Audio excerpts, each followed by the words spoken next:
가장 기출 빈도가 높은 그 1순위, 2순위라고 보시면 좋을 것 같습니다. 즉 제가 여러분들을 오프라인에서 만났다라고 한다면 제가 여러분들을 이제 가이드하는 입장에서는 이 순서대로 하겠다인 거지.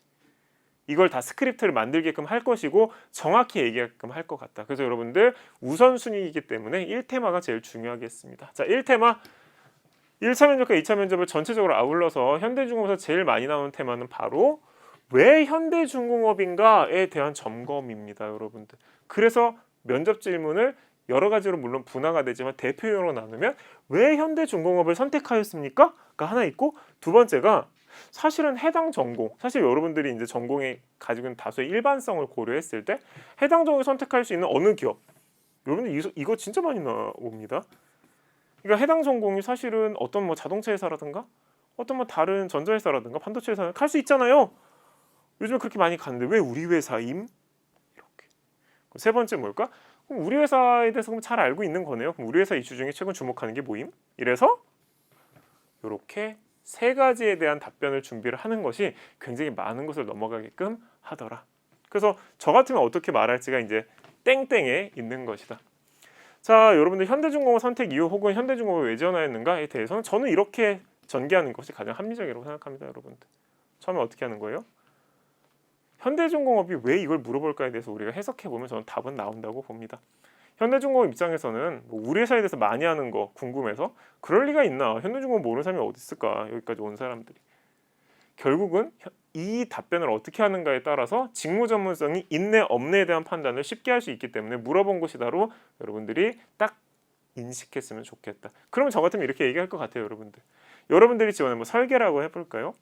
설계 직무에 대한 전문성을 갖춘 사람 혹은 뭐 설계 직무에 대한 준비를 해온 사람으로서 지금 여러분 스크립트 만드는 거예요. 어떠한 기준을 갖춘 기업에서 저의 직무적 역량이 극대화된다고 생각합니다. 기준을 얘기할 수 있어야 돼. 그럼 이제 그 다음에는 여기 이제 한 문장이었다면 한 두세 문장 뭐가 나와야 될까요? 그 기준이 왜 중요한가? 어디에서? 직무 향상 관점에서 왜 중요한가? 설명하는 거야. 사실 어떤 기업이 해당 기준을 갖추고 있다는 것은 제 직무에서 시도할 것이 굉장히 많다는 것을 의미합니다. 근데 그럼 나머지 세네 문장 우리가 왜냐면 여러분들 공통적으로 더 설명 안 할게요, 여러분들.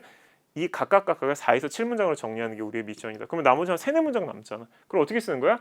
소름. 근데 현대중공업의 최근 이거가 그 기준에 부합함. 이렇게 이제 스크립트 정리할 필요가 있겠다. 자, 그러면 여러분들 그런 의문이 남아야 돼요.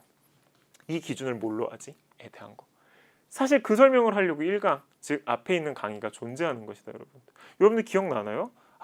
현대중공업은 전문성의 세분화를 굉장히 중시하는구나. 그죠? 그리고 포트폴리오의 균형이라는 것을 굉장히 중요하게 여기는구나. 양적 증대, 즉 규모 확장을 통해 원가를 관리하고 있구나. 사실 그런 유형의 뭐 다른 일반 해석까지 이런 것들 중에서 하나를 이제 픽해서 여기 넣는 거지. 그러면 결합해서 보면 설계 직무에 대한 전문성을 갖춘 사람으로서 세분화된 전략을 펴는 그룹사나 기업에서 내 역량이 극대화된다. 왜냐하면 설계라고 하는 것은 공통적으로 하나의 솔루션으로만 접근할 수 없기 때문이다. 현대중공업이 그렇다. 이렇게 말이죠.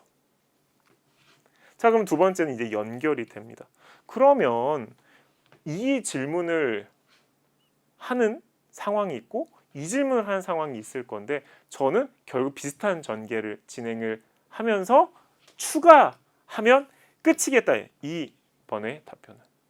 여러분들 이번 답변을 다시 보면 결국 해당 전공을 선택할 수 있는 회사가 되게 많은데 어떤 회사 딱 지정해서 물어본다니까. 막 어느 회사 내가 지금 어느 회사로 얘기하긴 그렇지만 거기가 더 좋지 않아요? 막 이런 거죠. 지역도 거기 수도권이고 막 이러면서 막.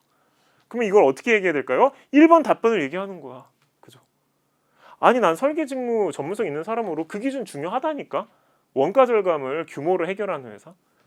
왜냐하면 사실 원가라고 하는 요소가 이 완비가 되거나 그에 대한 대응을 해야 중장기적으로 뭐 설계라든가 하죠.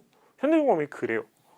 그런데 당신이 말한 그 기업은 그 관점에서 보면 한계가 뚜렷해요. 이렇게 얘기를 해야 되겠다. 알겠죠? 그럼 3번 우리 회사 이슈 중에 어떤 거에 주목하냐? 지나치게 지역적인 이슈를 얘기를 하기보다 저는 아예 수주의 다양성 자체를 언급을 하는 게 굉장히 중요하겠다는 생각이 듭니다. 그러면 그렇게 얘기하는 거예요. 수주의 다양성에 주목한다. 왜? 중장기적 성장 동력이 핵심이라고 판단했기 때문이다. 그럼 이제 마무리는 어떻게 해야 될까요, 여러분들? 추가 수주 혹은 수주의 향후의 완성도를 위해서 현재 수주한 부분들에 있어서 고객사의 만족을 위한 질적 완성도를 높여야 할 것이고, 그다음에 선제적 기술력이 동시에 강조돼야 된다고 생각한다. 뭐 대표 예시라고 볼 수 있겠습니다. 그래서 최근 회사 이슈 좀 뭐 주목해요? 그러면 막 어느 막 특정 사례 얘기하면서 그렇게 얘기하는 것보다 어느 사례 볼 수 있듯이 최근 수주가 다양화되고 있다. 중장기 성장 도력에서 굉장히 중요하다. 리스크 관리의 핵심이기 때문에. 따라서 더 이러한 형태의 다양한 수주의 안정성을 위해서는 결과물 자체가 명확해야 된다. 여러분들 1강에서 얘기했죠. 결과물 자체의 명확성과 기술력 이 두 개의 결합으로 대응해 나가겠고 나도 그 역할을 하겠다. 이렇게 대응을 하기를 추천합니다.